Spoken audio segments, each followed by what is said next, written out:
એકવાર એક નાની કીડી રોટલીનો મોટો ટુકડો પોતાની પીઠ ઉપર મૂકીને પોતાના ઘર તરફ જઈ રહી હતી.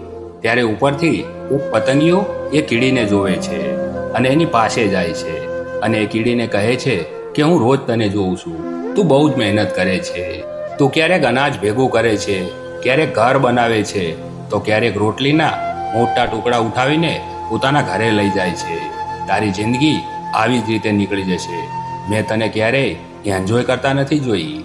જિંદગી મજા કરવા માટે છે, તો જિંદગીમાં મજા કરવી જોઈએ. જિંદગીમાં આટલું બધું સિરિયસ થવું જરૂરી નથી. ત્યારે કીડીએ પતંગિયાને કીધું કે હું ઠંડી અને વરસાદ માટે ખાવાનું ભેગું કરું છું અને પોતાનું ઘર મજબૂત બનાવું છું, કારણ કે ખરાબ વાતાવરણમાં મને કોઈ તકલીફ ના પડે. હું મારા કાલ માટે મહેનત કરું છું. 4 મહિના મહેનત કરીશ, જેથી કરીને આવતા 8 મહિના આરામથી વિતાવીશ. ત્યારે હું મજા કરીશ. આ સાંભળીને પતંગિયાએ કીધું કે આવતીકાલ કોને જોઈ છે? તું કાલે જીવતી જ ના રહી તો? તારે ભવિષ્યનું આટલું બધું ના વિચારવું જોઈએ. આજે જીવી લેવું જોઈએ. કીડી એની વાત સાંભળીને નીકળી જાય છે અને 4 મહિના સુધી બહુ જ મહેનત કરે છે, ખાવાનું ભેગું કરે છે અને પોતાના ઘરને વધારે મજબૂત બનાવે છે.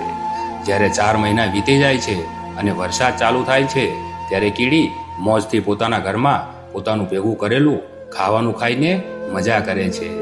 અને બીજી બાજુ પતંગિયું જે આજે જીવવાનું કહેતું હતું એ વરસાદમાં ક્યાંય જઈ શકતું નથી અને એની પાસે ખાવાનું પણ કંઈ જ બચ્યું નહોતું અને વરસાદના હિસાબે એ ઝાડ ઉપર પણ નહોતું બેસી શકતું.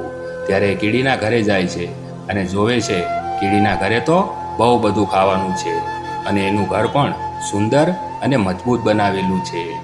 કીડી એને ઘરમાં બોલાવે છે અને આ જોઈને પતંગિયું શર્મિંદા થઈ જાય છે.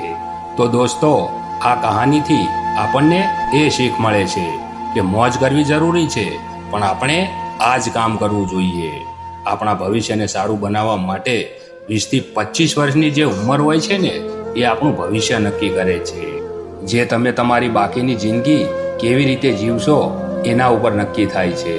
આ 5 વર્ષ મજા કરીશું તો આવનારા 40 વર્ષ દુઃખમાં વિતાવવા પડશે, પણ આ 5 વર્ષ મહેનત કરશો અને પોતાના સપનાઓ પર કામ કરશો તો આવનારા 40 વર્ષ મજા જ કરાવશે. હવે આ તમારા હાથમાં છે કે તમને 5 વર્ષની મજા જોઈએ છે કે 40 વર્ષની. તમે આ કહાની વધારે લોકો સુધી પહોંચાડવા માંગો છો તો લાઈક કરજો અને કહાની સારી લાગી હોય તો અમારી ચેનલને સબસ્ક્રાઈબ કરજો. મળીશું બીજી વાર આવી જ કહાની સાથે. તો ધૈર્ય રાખો, મહેનત કરો અને જિંદગીમાં આગળ વધો. ધન્યવાદ.